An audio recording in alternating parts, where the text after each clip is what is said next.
Good evening. Welcome to South Asia Newsline. I'm Lipakshi Khurana. Here are the top stories we're tracking for you on Monday, the 24th of April.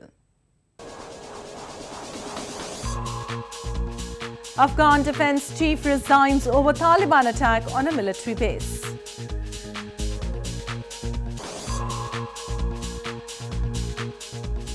Opposition party in Nepal objects government's decision to hold polls in 2 phases.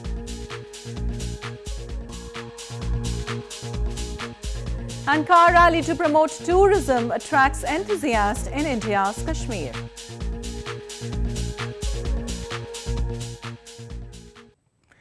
And now for all the details. Afghan President Ashraf Ghani on Monday accepted the resignations of the Defence Minister and the Army Chief of Staff.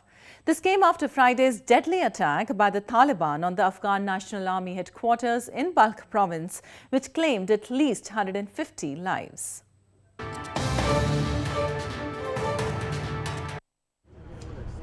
Afghan Defence Minister Abdullah Habibi and Army Chief of Staff Qadam Shah Shaheen tendered their resignation with immediate effect, the presidential palace confirmed on Monday. Their resignation comes after Friday's deadly attack on the Afghan National Army 209 Shaheen Military Corps headquarters in northern city of Mazar-i-Sharif in Balkh province, which claimed at least 150 lives. بلکې ما په خپل خوخه باندې زمنګ د ګران هیواد سرلوړي افغانستان د ملي ګټو په خاطر باندې استعفا کړي زه په دې باور یم چې ځوان نسل به وشي کولای چې په ډیره منډه او په ډیره زړورتیا باندې به دا ستونزې ډکې کړي او دا تشه به ډکوي او دې کې به حتمي کامیابي موجوده وي. خواسته شده که ما ادامه بدیم، اما ما احترام به ذهنیت عمومی داشتیم و از رئیس جمهور و رئیس اجرایه التماس کردیم که بگذاریم فرصت بیشتری به دیگاه داده شود که اونا را هم در معرض امتحان قرار بدیم. Dressed in military uniforms, a squad of 10 Taliban militants drove in 2 Army Fort Ranger trucks past 7 checkpoints and launched a coordinated attack. Hundreds, perhaps thousands of unarmed soldiers were emerging from Friday prayers and preparing for lunch. The militants went on a rampage, killing soldiers and officers in what is being termed as the deadliest Taliban attack yet on an army base. Staying on news from Afghanistan, U.S. Defense Secretary Jim Mattis arrived in Afghanistan on Monday as President Donald Trump's administration looks to construct its strategy for the war-torn country, where resurgent Taliban militants continue to make gains. Mattis is expected to meet Afghan officials and U.S. troops while in Kabul. He will hear from U.S. Army General John Nicholson, who told Congress earlier this year that he wants thousands more troops to advise Afghan forces. There are about 8,400 American troops in Afghanistan. However, Mattis' arrival coincided with an announcement that his Afghan counterpart, Defence Minister Abdullah Habibi, and the Afghan Army Chief of Staff had resigned after more than 140 Afghan soldiers were killed in a Taliban attack last week. Meanwhile, indifferent attitude of authorities in illegally occupied region of Gilgit-Baltistan has made life miserable for the people. Locals lament the lack of basic amenities and poor governance in the region.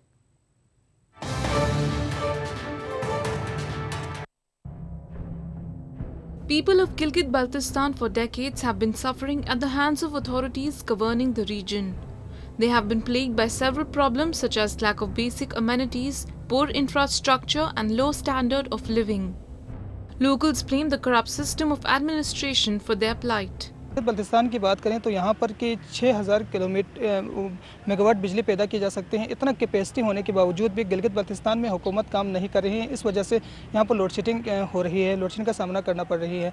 हमें हुकूमत को ये करना चाहिए कि हुकूमत वहाँ पर थोड़े से भी काम करें तो पाकिस्तान छोड़ो पूरे दुनिया के लिए वहाँ से बिजली सप्लाई की जा सकती है। इतना कैपेसिटी है गिलगित बल्तिस्तान में, इतने मकदार में पानी ज़ाया हो रही है। वहाँ पर कैपेसिटी मौजूद है, 6000 मेगावाट बिजली वहाँ से पैदा की जा सकती है।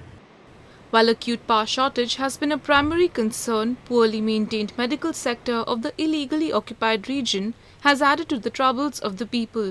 हेल्थ के हवाले से आपने अच्छा वो चीज़ किया। हेल्थ के हवाले से मैं यहाँ पर बता दूँ कि सूबाई हुकूमत ने डॉक्टरों के लिए जो अलाउंस की डॉक्टरों के लिए जो वो ऐलान किया था, लेकिन अभी तक उस पर अमल दरामद नहीं हुआ है। गिलगित बल्तिस्तान में मैं कल ही देख रहा था कि सूबाई पंजाब ने वो हेल्थ वो ऐलान किया है, तो गिलगित बल्तिस्तान के डॉक्टर्स वहाँ गिलगित बल्तिस्तान को छोड़ के यहाँ पर पंजाब में आ रहे हैं। Pakistan, which is maintaining a tight control over the strategically located Gilgit-Baltistan since it took control of the region more than 6 decades ago, has failed to improve the standard of living of the people. Moving on to news from Nepal, Nepal's main opposition party CPN-UML on Monday expressed discontent over holding local-level elections in 2 phases. The party claims the budgetary announcement clashes with the second phase, which is a ploy by the government to lure voters.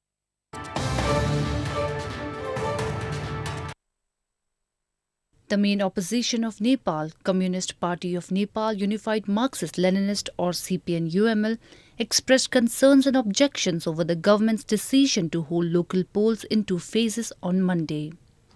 The opposition has decried that the second phase scheduled to be held on June 14 clashes with the budgetary announcement. They further claimed that the government plans to lure voters by highlighting the features of the budget. चुनावलाई ध्यानमा राखेर budget जारी गर्ने 2 हप्ता हामीले यो गर्यौं भनेर प्रचार गर्ने अनि 2 हप्तापछि निर्वाचन गर्ने त्यसका पछाडीका उद्देश्यहरू पनि बुझ्न सकिन्छ। त्यसका पछाडीका उद्देश्यहरू पनि षड्यन्त्रपूर्ण छन्, धाँधलीपूर्ण छन्, वास्तवमा राजनीतिक संस्कार आचरण विपरीत छन्।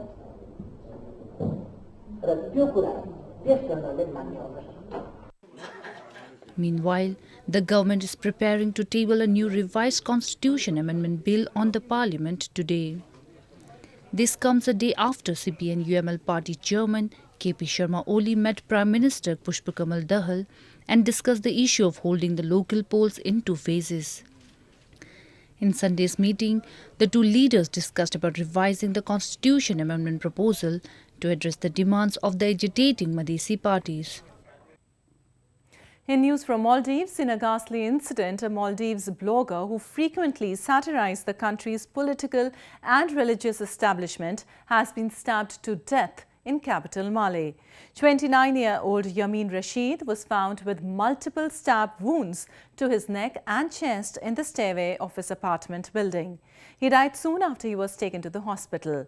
Prior to his murder, Rashid had reported receiving multiple death threats to the police. He had gathered a large following for droll reporting and satire of what he called the frequently unsatirizable politics of Maldives through his blog. The Daily Panic, Rashid is the 3rd media figure to be targeted in the Indian Ocean archipelago in the past 5 years. Rashid's killing comes against the backdrop of the Maldivian authorities' growing restrictions on public debate. Moving on, India's northern Jammu and Kashmir province is known for its scenic beauty. It also offers a host of options for the adventure enthusiast, attracting them to experience adrenaline rush. Large participation was witnessed at an off-road adventure car rally organized in the valley. Around 50 motorsports enthusiasts participated in an off-road car rally in Srinagar, the summer capital of India's northern Jammu and Kashmir province, on Sunday. The participants competed on a specially created mud and slush obstacle racetrack. The 2-day event has been organized by an adventure outfit in collaboration with Tourism Department of the province.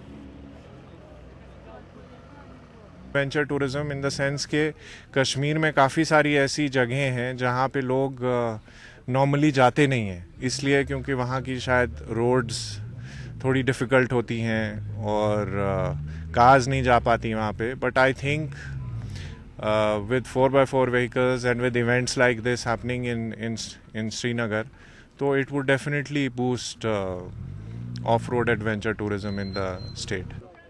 Tourism is the mainstay of the economy of Kashmir. Its pristine beauty attracts hordes of visitors from India as well as across the globe. A chef in India's western Nagpur city cooked for 53 hours straight on Sunday in an attempt to set a new Guinness World Record for the longest stretch of cooking.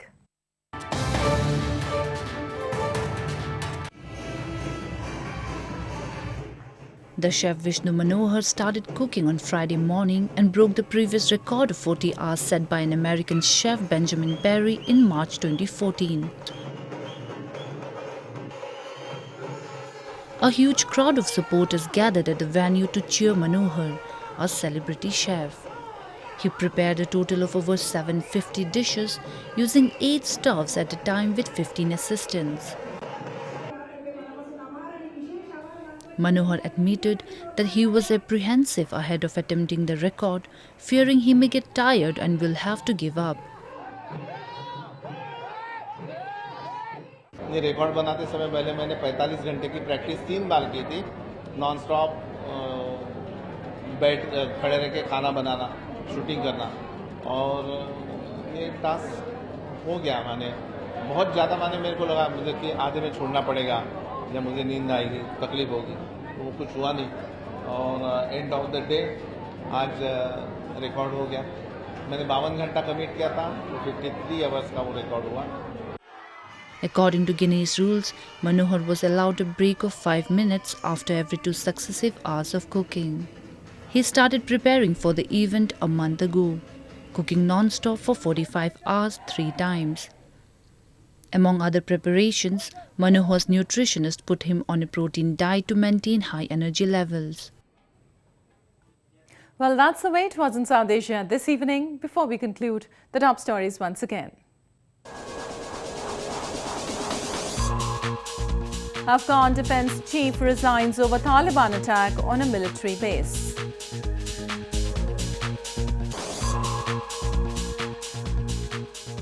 Opposition party in Nepal objects government's decision to hold polls in 2 phases.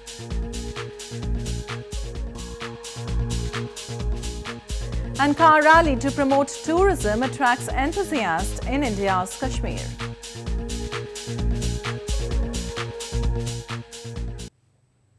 Now, viewers can watch the show on SouthAsiaNewsline.com.